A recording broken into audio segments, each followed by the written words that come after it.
Bienvenido al regime de BioFreelancer. Yo soy Israel Aguilar y seré tu profesor durante esta primera temporada. Antes de comenzar con este ejercicio es importante que vayas a la carpeta que contiene los materiales de toda la primera temporada. Ingresa a la dirección de internet que está apareciendo en pantalla o da clic en la tarjeta de video que está apareciendo en este momento. Pon pausa un momento al video para que puedas ir a descargar tus materiales. Y ahora, si ya regresaste de la pausa, comencemos. Entonces, les voy a plantear el problema primero. Y bueno, los que no sepan, los que sean como de mi generación, pues más o menos lo saben. Pokémon ya los habíamos utilizado en un ejercicio previo, porque es como muy popular en los... Hay bastante ejercicio, tutorial y ejemplos de data análisis en Pokémon. Entonces, bueno, fueron lanzados en 1996, se lanzó la primera, digamos, versión o generación de Pokémon. Y en total había 151 criaturas que estaban divididas en 18 tipos de Pokémon diferentes, ¿no? Aquí nada más les muestro tres muy generales. Había Pokémon de fuego, pues obviamente como comparten cierta paleta de colores, agua y planta, ¿no? Hoy solo vamos a usar esta primera generación. Actualmente hay un montón, hay como 800 Pokémon, pero ya no, visualmente no son tan congruentes y ya también hay algunas cosas ahí muy loquillas. La idea de este ejercicio, los que han utilizado PCA, ahorita vamos a ver cómo lo vamos a utilizar, pero los que han utilizado PCA es una forma de ver el comportamiento de datos complejos en muchas observaciones, en este caso muchos Pokémon, ¿no? Y por lo menos en genética y genómica, yo lo ocupo para ver si puedo agrupar muestras de acuerdo a su comportamiento de ciertas variables. Entonces, en teoría, cuando se me ocurrió hacer el análisis de PCA para Pokémon, lo que yo espero encontrar es que los Pokémon de agua tengan cierto comportamiento en sus variables, que van a ser estos que vamos a analizar, los de planta otro, etcétera, ¿no? Lo que yo esperaría. Entonces resulta que cada Pokémon tiene 8 características o variables que vamos a analizar hoy, ¿no? Obviamente todo es ficticio y lo definió el creador del juego y los diseñadores del juego. Cada Pokémon tiene un valor de altura, un valor de peso, un valor de ataque especial, de defensa especial, de vitalidad y de velocidad. Si los Pokémon existieran en el mundo real, yo esperaría que estas características, obviamente también si tuvieran algún componente genético, sí estuvieran relacionadas entre los Pokémon. Pero como son creación humana, pues no tenemos ninguna garantía. A lo mejor el día que alguien diseñó a la foquita aquí al Dugong, pues se le olvidaron las características generales que tenía que respetar para los Pokémon de agua y puso algunas otras cosas, ¿no? Entonces, hoy vamos a utilizar estas 8 variables que tienen aquí para analizar por análisis de componentes principales el agrupamiento de los pokés.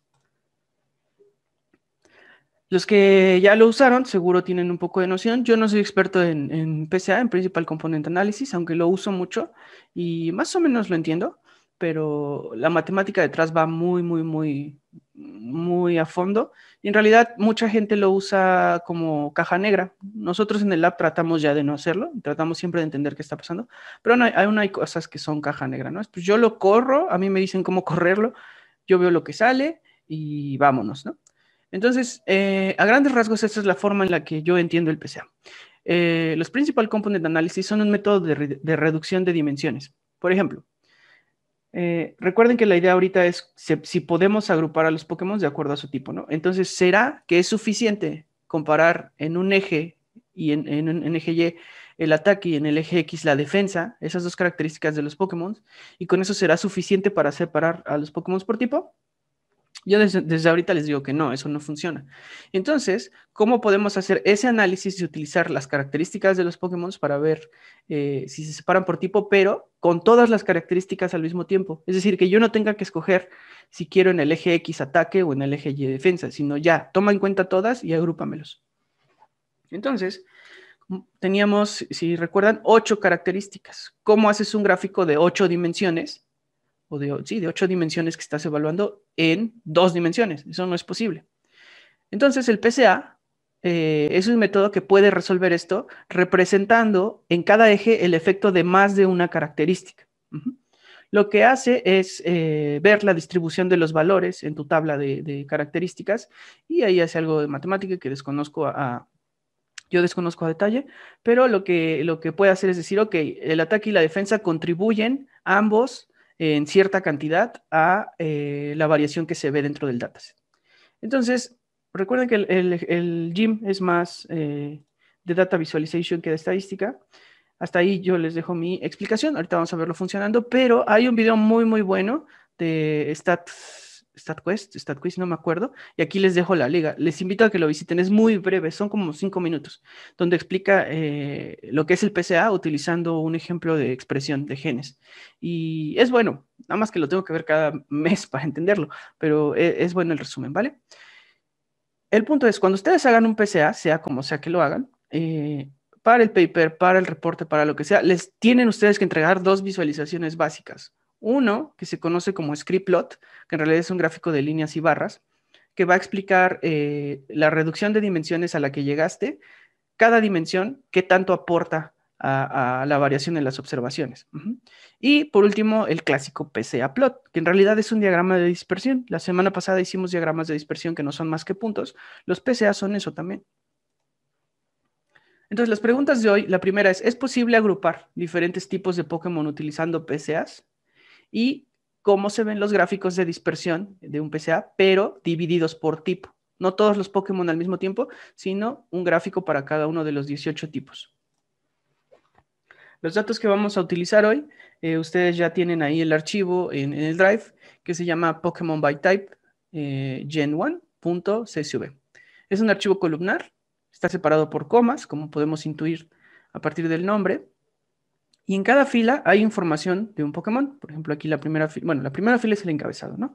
Nombre del Pokémon, altura, peso, esto es lo que yo le llamé vitalidad, ataque, defensa, ataque especial, defensa especial, velocidad y su tipo. Entonces tenemos, por ejemplo, en la primera fila un Bulbasaur y tiene muchos valores numéricos, ¿vale? Y un tipo. Van a ver algunos, no importa para el ejercicio de hoy, tenemos datos duplicados, pero no están duplicados del todo. En realidad hay que duplicar algunos Pokémon porque ciertos Pokémon tienen más de un tipo. Lo que vamos a utilizar para calcular los componentes principales son solo los valores numéricos. Esa es la forma más rápida de calcular PCAs. Métele valores numéricos y ya. Hay forma de hacer análisis sobre variables no numéricas, pero con PCA, pero pues no lo vamos a abarcar hoy. Además mete otro nivel de confusión. Y las otras columnas, particularmente la de tipo, la vamos a ocupar para después de hacer el PCA, para que el punto de Bulbasaur se pinte del color que asignemos al tipo grass, planta. Lo mismo para Ivysaur, etc.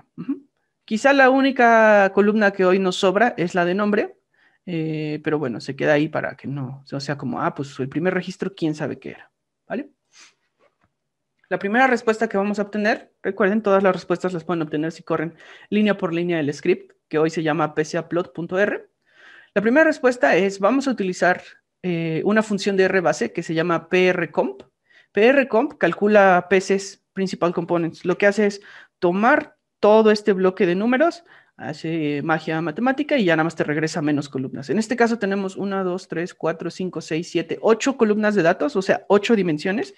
Y el PCRComp, en este caso no redujo nada, porque al final entregó 8 PCs, ¿no? Dijo, pues hay 8 niveles, hay 8 ejes que gobiernan tu información.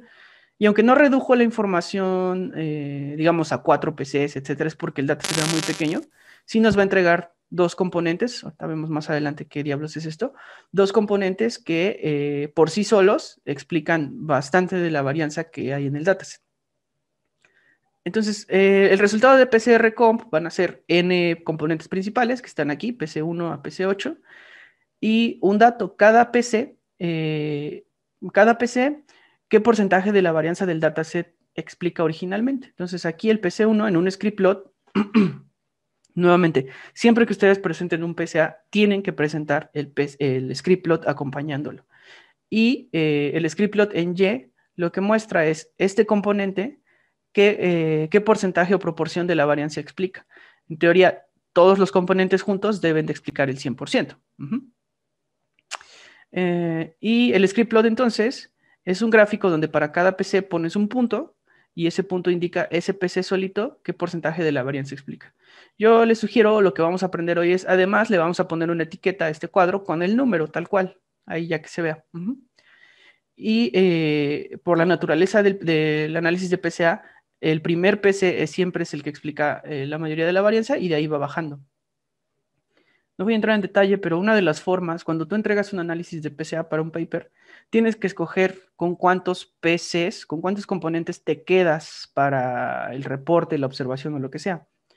Uno de los métodos es el método del elbow o el codo, y es, tú ves este script plot y donde el script plot, la pendiente ya no es tan pronunciada, por ejemplo, entre PC3 y PC4, tú podrías decir, mi corte es el PC3. Yo tomé en cuenta solo estos tres componentes principales para hacer lo que sigue del análisis. Y ese es un método sencillo, pero la única forma de justificarlo es que acompañen su PCA plot de los script plots. Y luego me pregunta Lila, ¿por qué el tamaño de los histogramas no concuerda con el porcentaje de varianza explicada? Ok, aquí falta una leyenda. Uno, entonces el script plot básico solo son los puntos y las líneas, ¿vale? Pero lo que también te suelen pedir es, ok, si solo vas a utilizar de PC1 a PC3, en total, ¿qué porcentaje de la varianza acumulada, justo lo que dice Poncho, es lo que tú estás tomando en cuenta para tu análisis? Y entonces, los script plots, yo les sugiero que de una vez agreguen una geometría de columnas. No es un histograma en realidad, sino es una geometría de columnas, y aquí hay un subtítulo, y lo que muestran las columnas es la varianza acumulada. Eventualmente, hasta el último PC debe de ser 100. Entonces, PC1 es 41% y está a la misma altura del punto. Pero PC2 es lo que teníamos hace rato más este 19.8, y aquí está, ¿vale? Mucha gente lo muestra en dos plots, en un panel. Yo les sugiero esto, nada más hagan la precisión, pero al final ustedes deciden. Y aquí no se nota, pero vamos a aprender hoy a controlar el alfa, a controlar el alfa de una geometría. Esto, la columna del PC1 es del mismo color que la del PC8, solo que es más transparente. Y la transparencia es proporcional al valor de la proporción de varianza explicada. Como los alfas van de 0 a 1, pues podemos utilizar la misma escala que ya tenemos para darle una transparencia. ¿Ok? Permíteme tantito. Ok, entonces, resumen de esto, vamos a aprender a hacer este gráfico con los valores que nos entrega PRComp, y, y el otro, siempre acompañen sus PCAs de esto. Y si no, se los van a pedir, o sea, es la única forma de entender bien qué tanto abarcaron, qué tanto están analizando realmente. Entonces, la primera respuesta va a tener a nivel gráfico esta progresión. Vamos a empezar solo con las columnas cada PC tiene la columna de la varianza acumulada, y la escala está mal. Si se fijan, lo menos transparente empieza en 0.5 y eso no está bien. Queremos que empiece en 0. Entonces, después eso lo vamos a corregir. Pero bueno, la primera geometría de columnas, después le vamos a encimar la geometría de puntos y también una geometría de líneas. Y después, bueno, ya vamos a terminar la parte estética nada más. Quitamos fondos, quitamos leyenda, ya no se ve, pero ahora este PC no es 0.5 tal cual. El alfa, perdón, la transparencia no es 0.5 normal, sino es 0.41. Es tal cual 0.41. Le pasamos Cowplot, se limpia y ya queda más chidín. Una de las principales críticas que le haces a alguien cuando te presenta un PC es que normalmente un PCA solo te presenta dos dimensiones. Te muestra el PC1 con el PC2, o a veces le meten hasta 3, ¿no? Y siempre le vas a preguntar, oye, pero sin el script plot, yo no sé si dejaste fuera otro 9%, otro 10%, etc. ¿Va? Y la segunda respuesta, que tal cual este gráfico es el gráfico de PCA que muestras, también la van a obtener si corren línea por línea este script. Y en realidad el resultado de calcular PCAs vuelven a ser varias filas y varias columnas, pero ahora las filas siguen siendo un Pokémon. El primero es Bulbasaur, etcétera, etcétera. Y ahora cada PC no es el ataque, la defensa, etcétera. Es un componente principal, PC1, PC2, PC3. Entonces, si cada columna es un PC nuevo, para visualizarlo ustedes solo tienen que escoger dos de esos PCs que quieren poner y en qué eje va cada uno. Por ejemplo, en este yo le dije que en el eje X iban los valores que calculó para PC1 y en el eje Y iban los valores que calculó para PC2. Y cada punto es un Pokémon y simplemente son geometrías de puntos. Hoy vamos a aprender también a utilizar una geometría que son las elipses, y para cada grupo dibuja una elipse. Ustedes le dicen con qué método lo calcula, pero dibuja una elipse más o menos del área que representa a ese grupo de acuerdo al PCA. Este es el resultado real al que vamos a llegar. Y como pueden ver, no hay un agrupamiento claro de los Pokémon. Y eso para mí refleja pues que el diseño del juego nunca pensó que los tipos compartieran algo muy esencial, ¿no? ¿Hay hay alguna otra razón para la distribución de los valores de sus características más allá de los tipos? Pero bueno, nuestra pregunta eran los tipos, ¿ok? Antes de que lo hagamos, yo les sugiero siempre que presenten, hay muchos estilos de PCAs. Nunca hagan lo siguiente, nunca pongan un fondo completamente blanco del PCA sin las líneas, sin las líneas del plot. Esta vez lo vamos a dejar. Y otro, siempre remarquen los valores en cero. ¿Dónde está el cero del eje Y y dónde está el cero del eje X? ¿Por qué? Porque para los PCAs es muy importante que también cuando ustedes analicen un PCA vean dónde está el punto 00, que en este caso estaría aquí donde estoy señalando. Mientras más cerca esté un punto al punto 00, en realidad menos información aporta al análisis. O sea, todo este montón que teníamos aquí, quizá, no les puedo decir que nos estaba metiendo ruido, pero yo sospecho que si los quitan, bueno, no pasa nada. O sea, no estaban apoyando mucho al análisis de distribución en estos componentes, ¿ok? Por otro lado, los puntos que están más alejados del cero aportan más a estas diferencias que analizaron. Si nos quedáramos solo, nunca he hecho eso, pero seguramente tú puedes calcular un punto de cero, borrar todos los puntos de la tabla y quedarte solo con lo que está alrededor y repitieras el análisis de PCA, seguramente sería mucho más informativo o mucho más evidente la diferencia entre los tipos de Pokémon. Pero hoy te tienes que preguntar por qué tienes que quitar puntos para ver lo que tú estabas buscando, ¿no? Hay algo malo ahí. Pero bueno, tal vez por eso nunca lo he hecho o nunca me han dejado hacerlo, porque no habría razón. Pero bueno, entonces, el punto es, nada más a nivel gráfico, siempre remarquen su 00, siempre dejen los grids para que sea evidente un poquito, son un tanto arbitrarios los números que calcula el PC, pero para que puedas comparar qué tan lejos está del cero lo que está y qué tan cerca, ¿no? Entonces, para eso apoyan un poco las rayitas, los grids. Este gráfico sería el resultado, ¿no? Pero no les va a decir nada porque hay 18 tipos de Pokémon y todo está encimado y hay un montón de elipses. Entonces, hoy vamos, como el truco de hoy, ya lo utilizamos en el curso de R para principiantes. Justamente, a eso vamos, Lila. Entonces, practicamos los facets, que los facets son una función muy útil de ggplot, donde tú le dices, dependiendo de esta característica, a partir de este plot encimado, dependiendo de esta característica, créame un plot para cada uno de esos valores, que se queden en la misma posición los valores, pero ya no estén encimados. Solo un plot para planta, solo un plot para fuego, solo un plot para eléctrico, etc. ¿Okay? Entonces, Facet Wrap lo que hace es dibujar un plot individual para cada categoría disponible en una variable que tú escoges. Nosotros vamos a escoger que la columna tipo es la que va a definir cuántos gráficos individuales pinta a partir de ese general. Es como desmenuzar ese gráfico. También el Facet Wrap les va a permitir seleccionar en cuántas columnas quieres, ¿no? O sea, pónmela por tipo, nosotros sabemos que son 18 tipos, pero pónmelas en 4 columnas. Entonces, bueno, voy a poner 4 columnas, van a ser 4, 8, 12, 16, y como son 18, la de abajo solo va a tener 2. El punto es, ustedes pueden controlar n por n, el gráfico resultante. Y nada más recordarles esta sintaxis. Uno, Facet Wrap se pone como una capa más del ggplot. O sea, ya que tienes tu gráfico final, puedes ponerle más y pasarle el Facet Wrap y nada más tienes que decirle esto. La virgulilla, recuerden que es en función de, R lo entiende como en función de. Entonces es, hazme facet o desmenúzame el gráfico en función de la columna tipo, coma, y ponme los gráficos en 4 columnas. ¿Vale? Y este va a ser el resultado. Esta es la progresión del PCA que vamos a hacer. Primero vamos a pintar 2 geometrías de líneas absolutas, una línea horizontal en la posición Y0 y la vamos a hacer punteada, y luego vamos a pintar una línea absoluta vertical en la posición X0, y igual la vamos a hacer punteada. Esos son 2 geometrías independientes, ahorita lo van a ver. Después de eso, cambiamos el tema para quitarlo gris, pero dejar las rayitas, y ya pintamos todos nuestros Pokémon. Y va a tener una escala fea de colores, ni modo, predefinida, que son los colores de ggplot. Hoy no vamos a aprender eso, ya era demasiado código.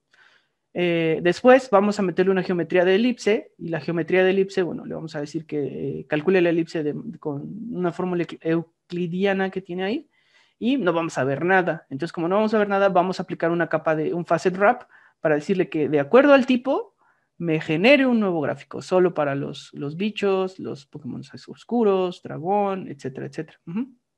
Las posiciones son las mismas del plot original, nada más aquí ya separó por tipo. Y le vamos a quitar la leyenda. Si ya tiene cada gráfico por tipo y arriba del gráfico te dice qué tipo de Pokémon es, pues quítale la leyenda, ¿vale?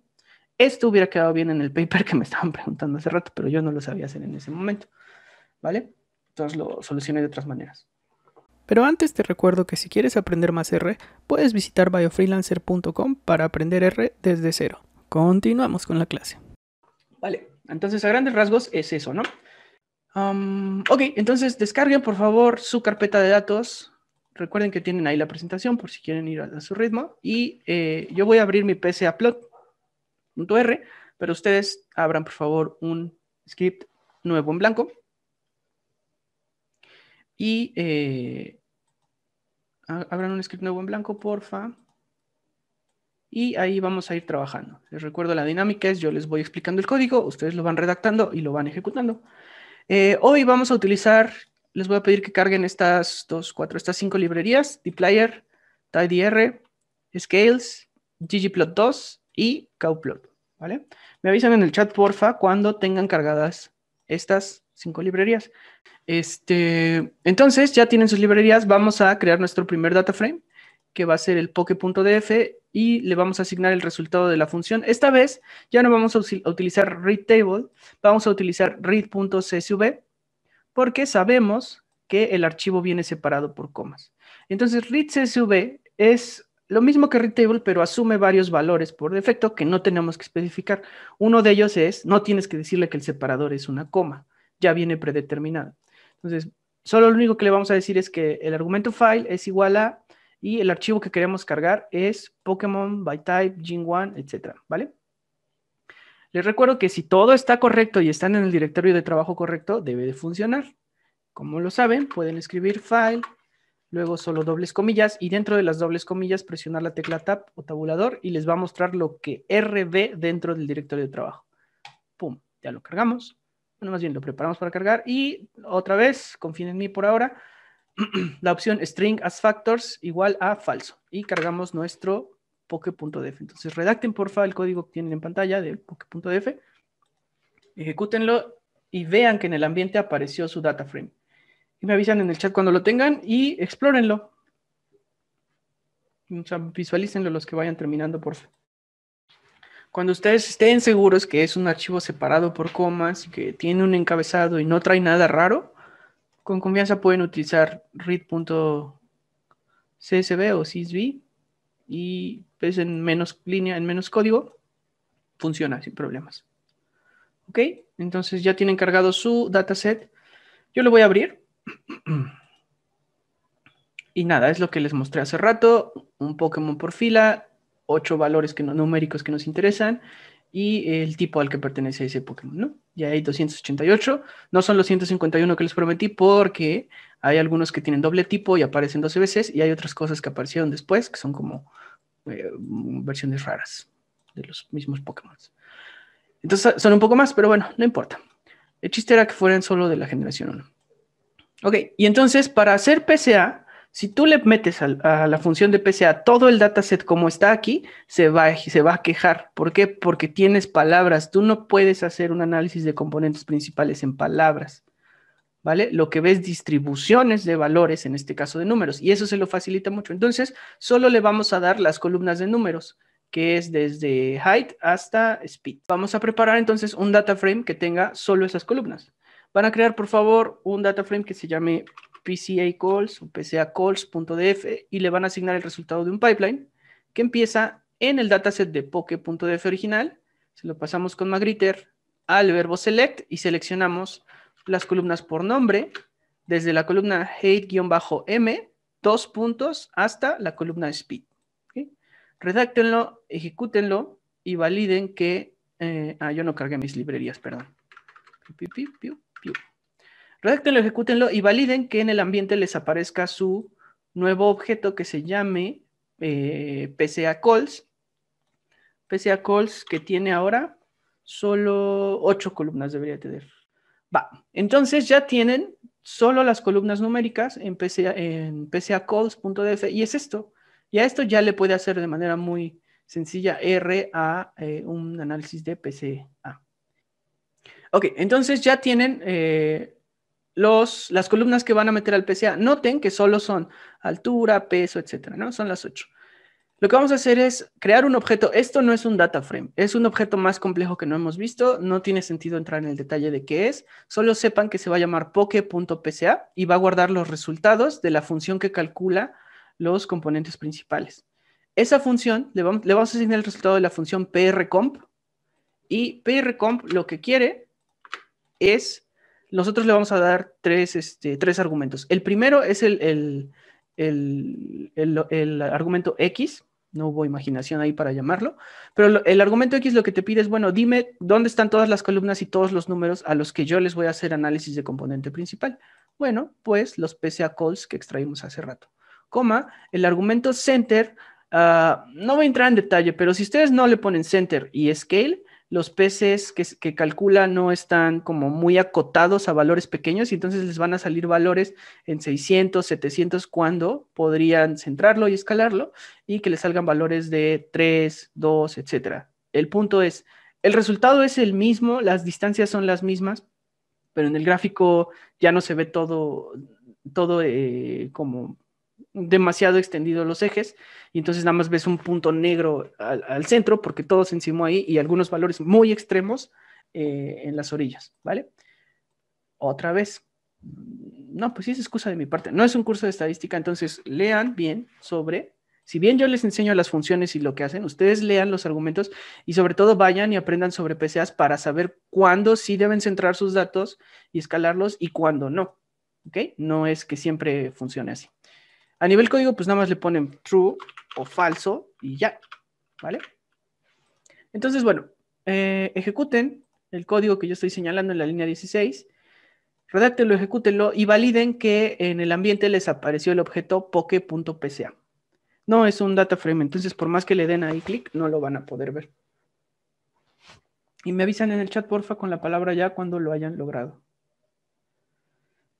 Como comentario, ese objeto es una lista y yo nunca abordo las listas en los cursos para principiantes ni en la vida real porque las listas solo son bolsas con bolsas con bolsas, o sea, cosas en las que guardas cosas y no hay una regla general. Una lista puede guardar lo que sea. Entonces, pues es difícil enseñar de manera estandarizada lo que es una lista. Por ahora sepan que ese objeto es un objeto complejo que dentro contiene más objetos de varios tipos. Entonces, PokePCA, si ustedes lo invocan abajo, pues te va a decir un montón de cosas. Pareciera que es un data frame. Lo voy a levantar. Si alguien sigue escribiendo, a ver, vamos a hacer esto. Ahí está. Si ustedes invocan abajo PokePCA, ahí ustedes podrán pensar que, es una tabla, ¿no? Nope. Es una tabla con la rotación, lo que nos mostró, pero también tiene una tabla con las desviaciones estándar para los componentes, etc. Entonces hay mucha información ahí. A nosotros no nos interesa toda, nos interesa un elemento.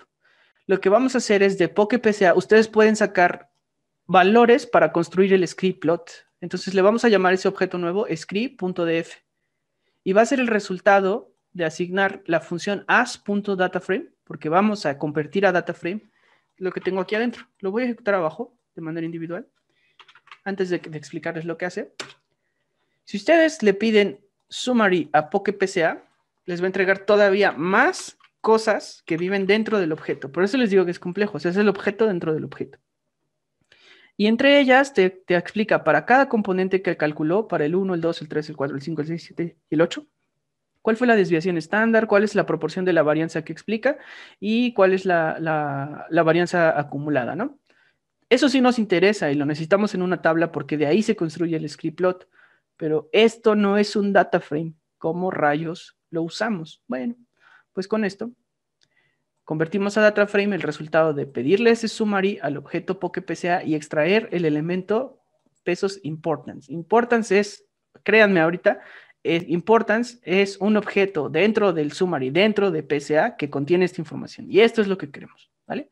Si lo vamos a convertir en un data frame. Entonces, porfa, redacten y ejecuten la línea 19 que estoy señalando y les debe de crear su objeto script.df. que ya es un objeto más humano de ver. Redáctenlo, ejecútenlo y me avisan en el chat cuando tengan su objeto script.df. Ok, muy bien, entonces ya tienen su script.df. Lo voy a abrir, pero quienes ya lo tienen también explórenlo, please. Y todavía tal vez no vemos lo que son los PCs, no importa, apenas estamos construyendo el script.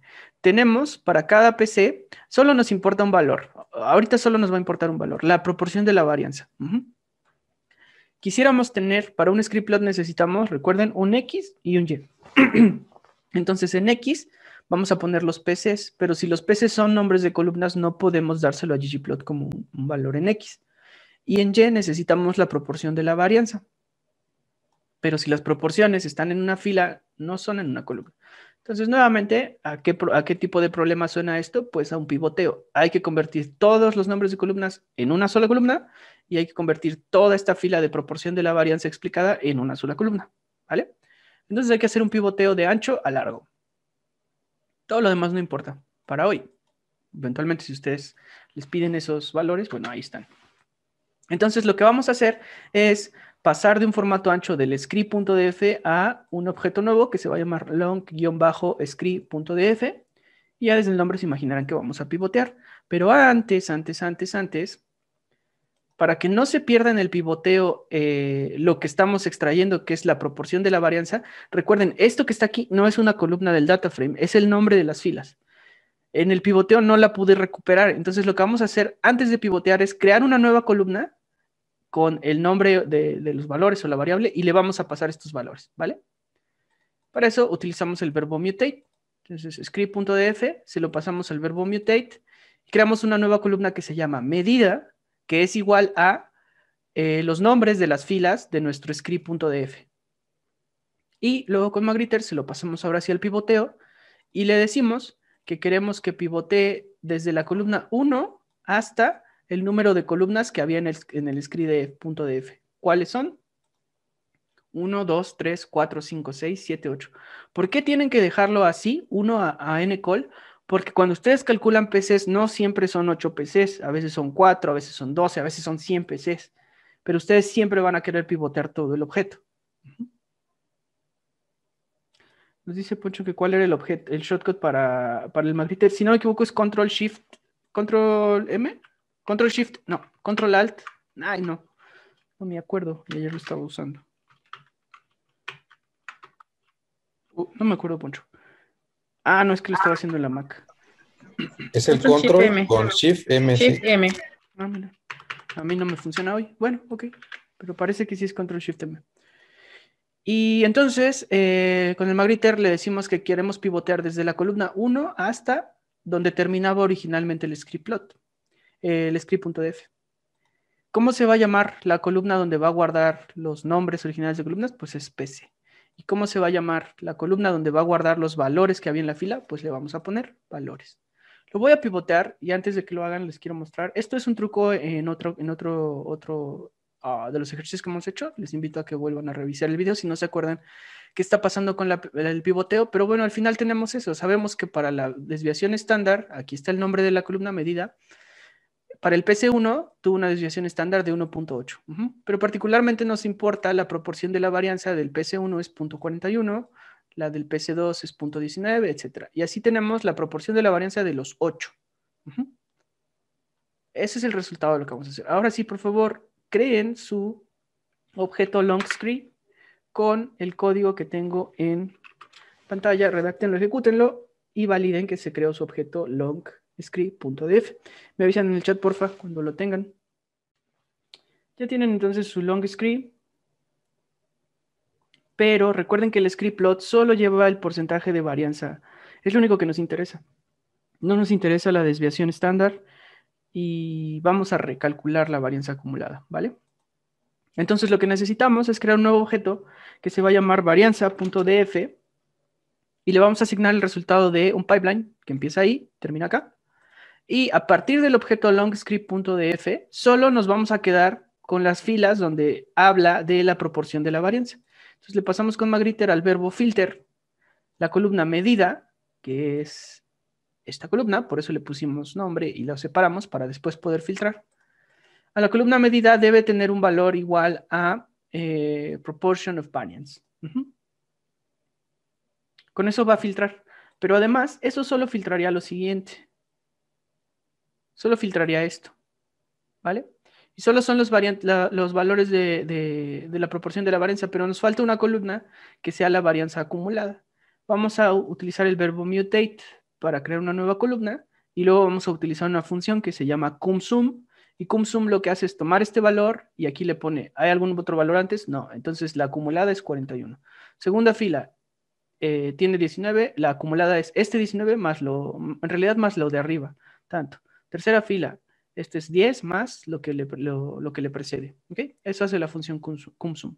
Entonces, filtramos para solo quedarnos con la varianza y se lo pasamos a el verbo mutate. Creamos una nueva columna que se llame acumulada, que es igual a el resultado de aplicar la función cumSum en la columna valores. Noten la diferencia cuando filtran, medida es igual, porque esto es una comparación lógica. Si lo de la izquierda es exactamente igual a lo de la derecha. Y en mutate es un solo igual porque es la creación o asignación de algo. A la nueva columna contiene o le asignamos el resultado de esto. ¿Vale? Redacten porfa el código en pantalla y me avisan cuando tengan en el ambiente y hayan validado que se creó su objeto varianza.df. Si ya se observan el objeto varianza, pues ya quedó proporción de la varianza. Esto ni lo vamos a utilizar, pero lo que sí necesitamos es la columna en X va a ser la columna PC, PC1, 2, 3, etc. Los valores de la línea y los puntos van a ser los valores de la varianza explicada por cada PC y las columnas de acumulada pues ya también están aquí. De entrada, desde aquí ya visualicen que para ggplot va a haber dos geometrías. Una que va a pintar los valores y otra que va a pintar la acumulada. Simplemente van a estar superpuestas. Vamos a crear nuestra primera versión del scriptplot, que es scri1.p, y le vamos a asignar el resultado de un pipeline ggplot, que empieza ahí donde marqué y termina aquí. ¿Okay? La primera indicación hay que indicarle a ggplot cuál es la capa de datos y cuál es la capa de estéticos. Entonces, ggplot, argumento data, ¿cuáles son los datos que vamos a graficar? Bueno, el objeto de varianza que tenemos allá arriba. Coma, ¿cuáles son los mapeos estéticos? El argumento es mapping, igual a, y aquí empieza la función que define los estéticos y termina aquí. Está autocontenida.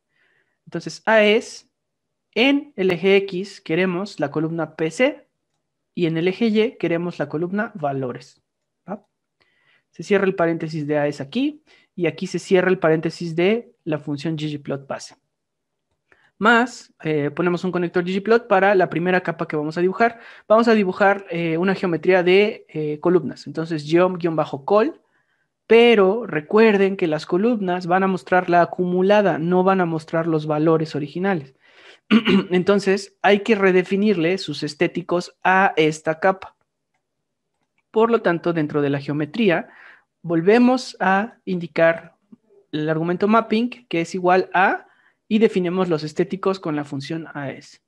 En Y no queremos lo que originalmente predefinimos, que son los valores. No, para las columnas queremos en Y el valor que está en la columna que se llama acumulada, que es la varianza acumulada explicada.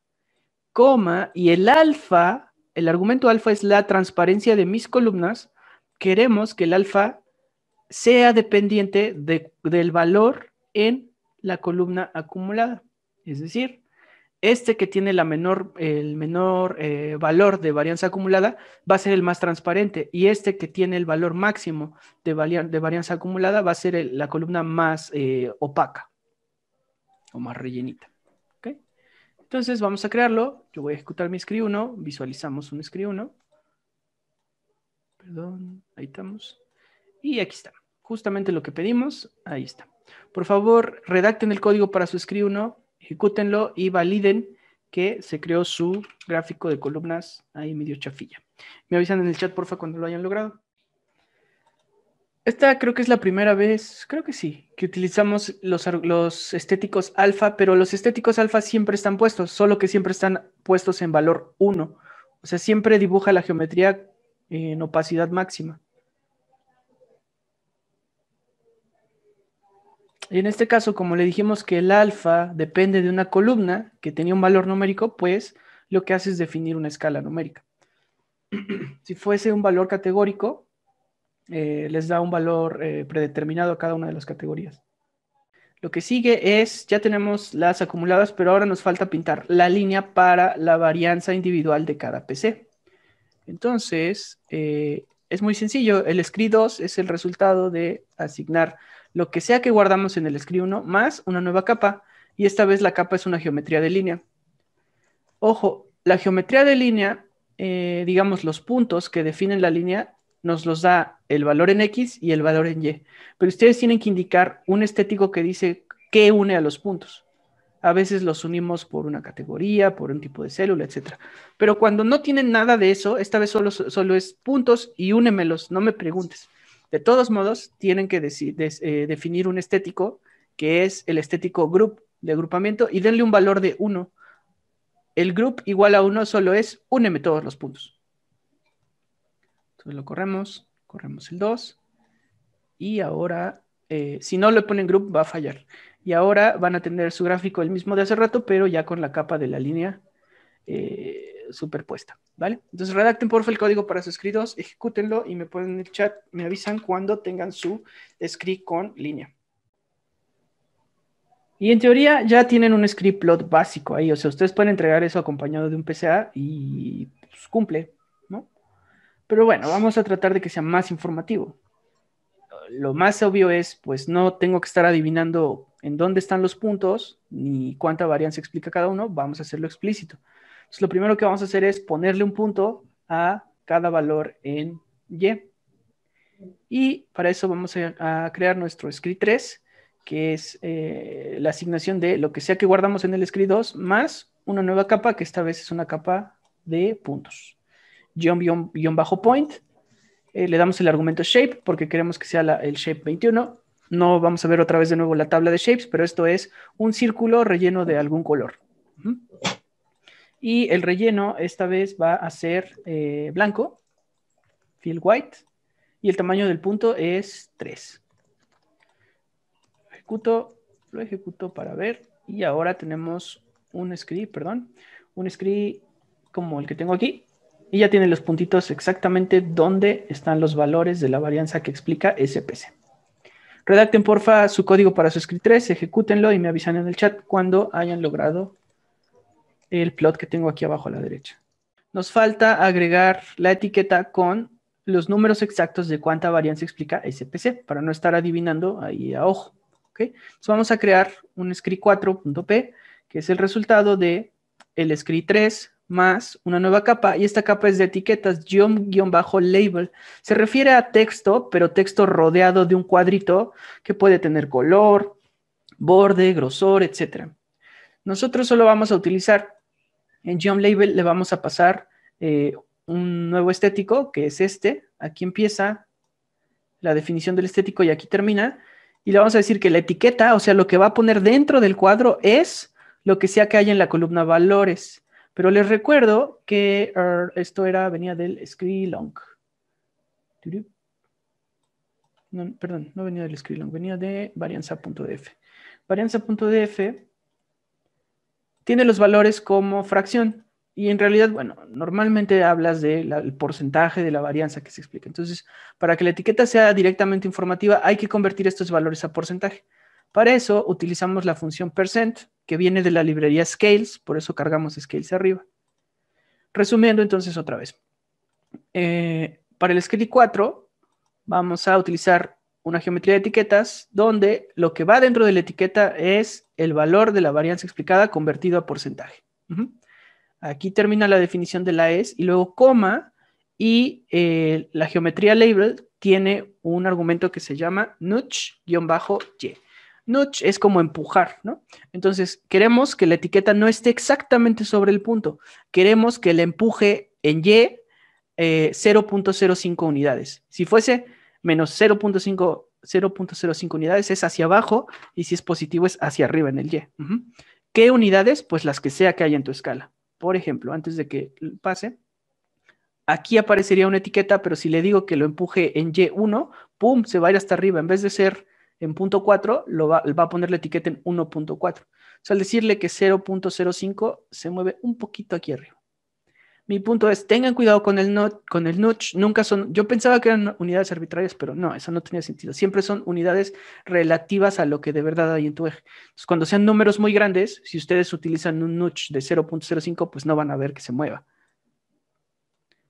Vamos a ejecutar ese código y sacar el script 4. Les dejo el script 3 en pantalla todavía por cualquier cosa. Y nada más les muestro el resultado al que van a llegar y ahora ya tienen esto. Se ve feo, pero es por el tamaño de la visualización. Pero deben de obtener algo similar. Me ponen porfa en el chat la palabra ya cuando hayan obtenido su script 4. Muy bien, entonces ya tienen su script 4. Y ya nada más para rematar, vamos a darle un terminado. No voy a entrar mucho en detalle esto. El alfa está mal porque el alfa se lo asignó como bins, como cajitas, ¿no? Lo más chico, el valor mínimo es 0.05. Pero pues el alfa va de 0 a 1, entonces podemos definirle, no. Lo que diga la varianza, lo que diga la fracción de varianza explicada, ese es tu alfa. Y eso lo hacemos a partir del script 4, creamos un script 5 a partir del script 4 y vamos a ajustar la escala de alfa. Vamos a utilizar un scale alpha continuous porque el valor que le pasamos al alfa es numérico y es continuo. Y le decimos que los límites de la escala es del 0 al 1. La escala original, así como la tenemos ahorita, empieza en 0.5. Ese es su valor mínimo de alfa. No, vamos a decirle, no. Tú podrías tener una escala de 0, un alfa de 0. Más, y ya nada más etiquetamos con la función labs que empieza ahí, termina acá. Título, script plot, subtítulo, explicamos que la columna explica la varianza muestra la varianza acumulada. No necesitamos un título en eje X, o sea, ¿para qué le ponemos que es PC si es muy claro en las etiquetas del eje X que es PC1, PC2, PC3? Y por último cambiamos en Y si le ponemos proporción de varianza explicada, porque ahora solo decía valores. Más utilizamos tema cowplot para limpiar un poco y eliminamos la leyenda. No tiene caso que nos explique que los alfa es determinado valor, ¿no? En teoría se explica solo, o es evidente. Ahora, entonces, por favor, redacten su script 5, ejecuten su script 5, perdón, y ahí estamos.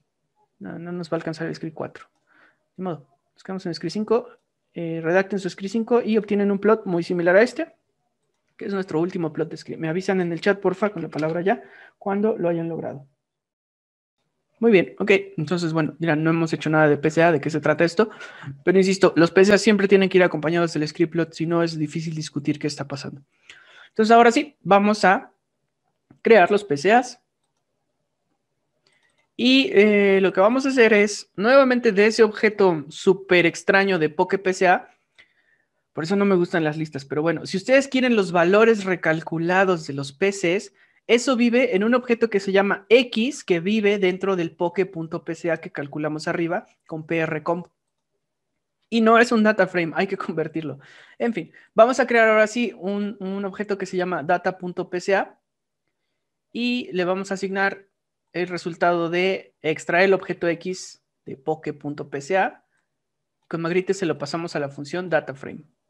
Entonces, si ustedes redactan eso, lo ejecutan, van a tener un nuevo objeto en el ambiente que se llama data.pca, que es este.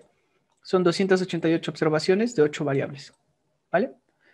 Esto que ven son los valores que calculó para cada componente principal, para cada Pokémon. A Bulbasaur en el componente principal 1 le tocó ese valor. ¿Vale?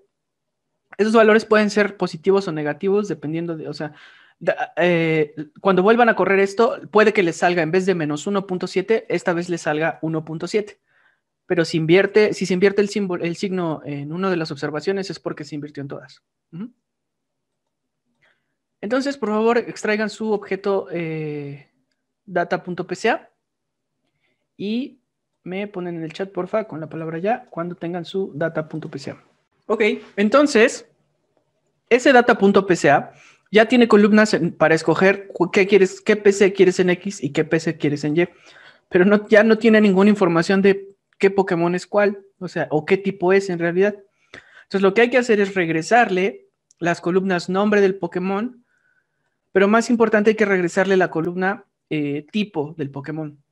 Noten que este data.pca es de 288 observaciones y es lo mismo, el mismo número de observaciones que nuestro objeto original poke.df. Es decir, La primera observación de data.pca es Bulbasaur y la segunda también es Bulbasaur, etc. Podemos tratar de trasplantar la columna nombre y o la columna tipo de poke.df y pasársela al nuevo objeto que tiene los valores de PCR calculados. Vamos a hacer eso. Entonces vamos a crear un nuevo objeto que se llame etiquetados.pca y le vamos a asignar el resultado de un pipeline que empieza ahí, termina aquí. A poke.df, al dataset original que tiene los nombres y los tipos, a poke.df le vamos a seleccionar solo las columnas nombre y tipo. Nos vamos a quedar solo con las columnas de nombre y tipo de poke.df y luego se lo vamos a pasar a la función cbind. Cbind es column bind, pega columnas. Entonces, queremos que poke.df nos quedemos solo con la columna nombre y tipo y luego pegue esas columnas con las columnas del objeto de data.pca que teníamos arriba.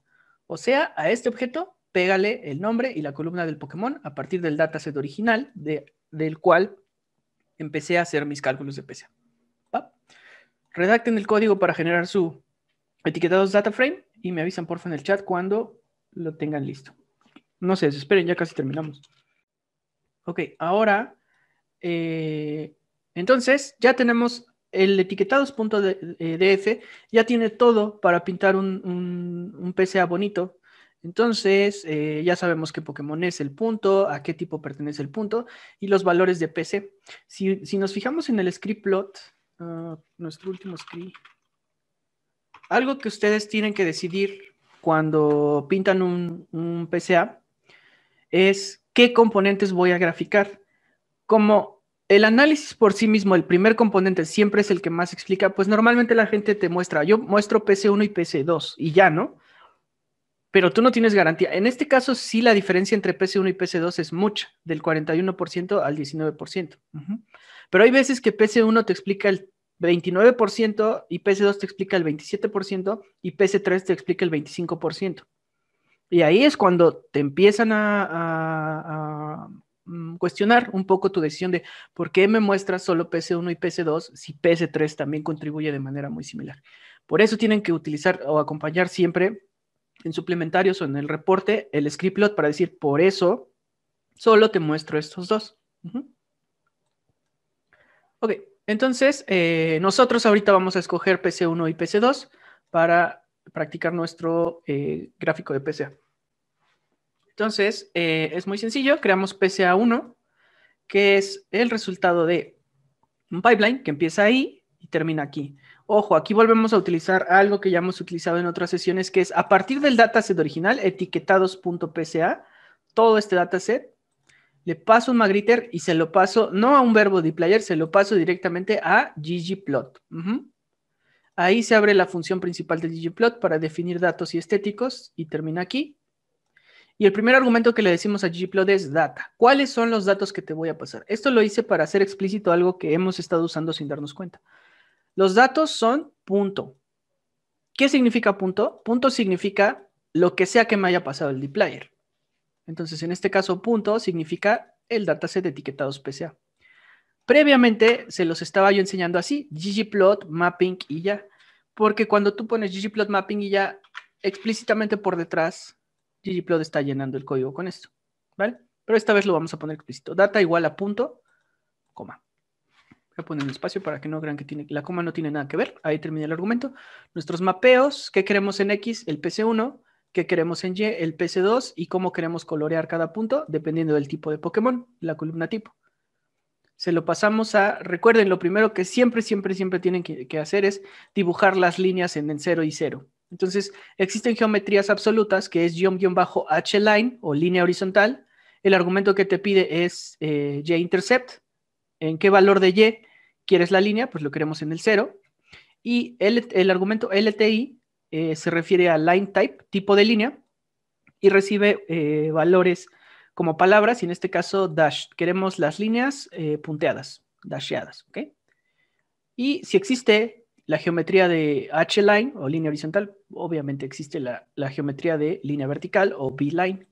Y lo único que cambia es que B-line te pide el intercepto en X, y esto lo queremos en 0. Entonces, para PCA1, Simplemente vamos a definir nuestros estéticos y la data y vamos a pintar en el lienzo las líneas en 0, 0. ¿De acuerdo? Porfa, redacten el código para crear su PCA1.p y me avisan en el chat cuando lo hayan logrado. Ok, entonces ya tienen la base para su PCA. Siempre muestren el 0, 0, porque también se los van a pedir. ¿Dónde está el 0? Y muchas de las críticas a los PCAs simplemente son, pues, como súper básicas y es como, bueno, ahí te va. Entonces, ahórrenselas, pinten el 0, 0 y ahí están. Luego vamos a crear el PCA2, que ahora sí ya le vamos a pintar los puntos, que son los datos de los Pokémon. Pinten primero las geometrías de línea porque si no, los puntos van a quedar atrás de las líneas y queremos que las líneas estén abajo de los puntos, atrás de los puntos. ¿Okay? Entonces, PCA2 se construye con PCA1 más una geometría de punto más, ya vamos a definir de una vez etiquetas. El título es Pokémon PCA, el nombre del eje X es PC1 y el del Y es PC2. Y le pasamos un tema line draw para que quite lo gris, pero mantenga la rejilla. Redacto PCA2. Ejecuto PCA2. Y deben de obtener algo muy similar a lo que yo tengo aquí. Entonces inténtenlo por favor y me avisan en el chat con la palabra ya cuando lo hayan logrado. Muy bien, entonces ya tenemos el PCA2. Y lo que falta aquí, algo que suele acompañar a los PCs, es si se supone que estamos tratando de visualizar por grupo, aquí es muy difícil ver qué onda, ¿no? Podemos utilizar la computadora para precalcular las elipses que representan al grupo. Es decir, va a dibujar una elipse para los tipo bicho, para los tipo dark, para los tipo dragon, que representa más o menos el área en donde están cayendo esos puntos. Y es muy simple. Existe construimos ese PCA3 simplemente con el mismo PCA2 y le pasamos una nueva capa que se llama stat-elipse. Esto no es una geometría, es una transformación estadística en teoría, ¿no? Pero al final va a pintar algo. Y lo que hace es calcular...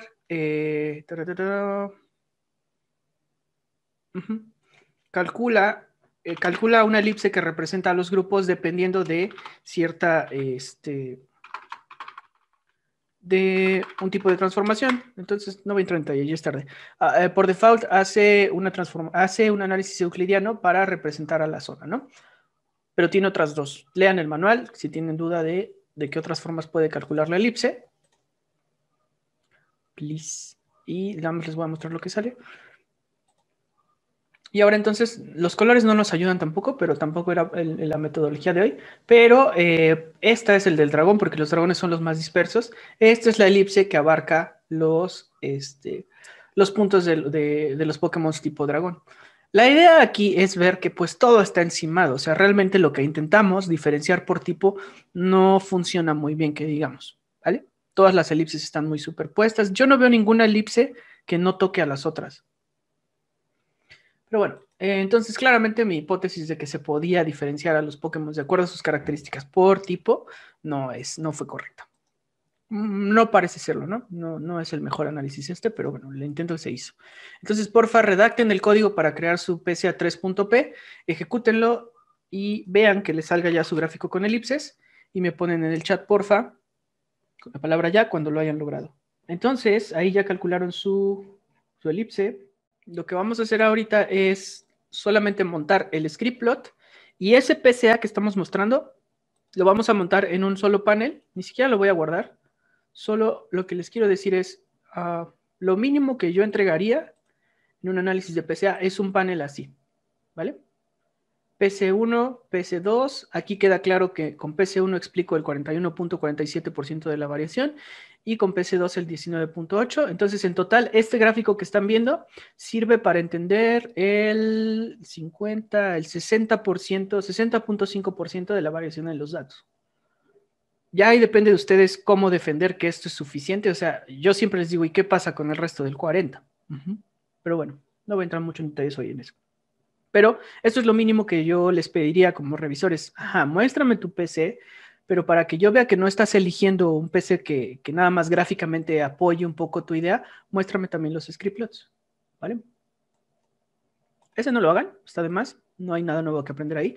Lo que sí es cómo pasamos de el gráfico amontonado hace rato del PCA3 a un gráfico para cada tipo de Pokémon. Bueno, pues nada más es utilizando el gráfico que ya guardamos como PSA3, lo conectamos, ponemos un más, a la función FacetWrap. Esta también viene del paquete ggplot, facet-wrap.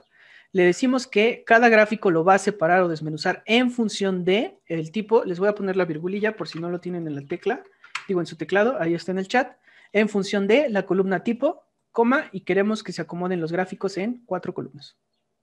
Más, y con theme, quítenle la leyenda, no tiene caso que repetir esa información. Ejecutamos el PSA3. Y ya nada más, este no lo guardé, nada más es para que vean cómo funciona.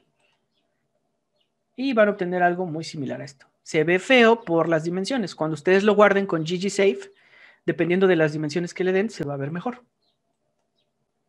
¿Ok? Entonces nada más, porfa, redacten el código para generar ese gráfico faceteado y me ponen en el chat cuando lo hayan logrado. No se va a guardar en nada, solo les va a aparecer en el plot.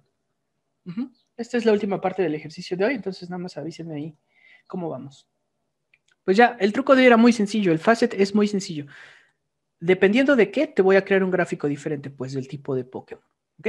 Lo que tienen en código ahí, no lo vamos a hacer porque en realidad, recuerden, ya nada más es montar todo en una función, pero recuerden que eso siempre es pues, volver a redactar lo que ya hicieron. Entonces se los dejo, chéquenlo, además esta función no es pequeña, pero la idea nada más, les platico rápido, es pedirle a la función te pida cuáles son los datos, cuál es el PSA que quieres en X, cuál es el PSA que quieres en Y, cuál es la columna que define los colores y pásame el script plot que tengo que incluir. ¿Por qué te pide todo eso? Porque dentro de la función hay ggsaves. Pero bueno, entonces si ustedes ejecutan esa función, la graficadora, al final les dejo ejemplos cómo graficar PC1 y PC2.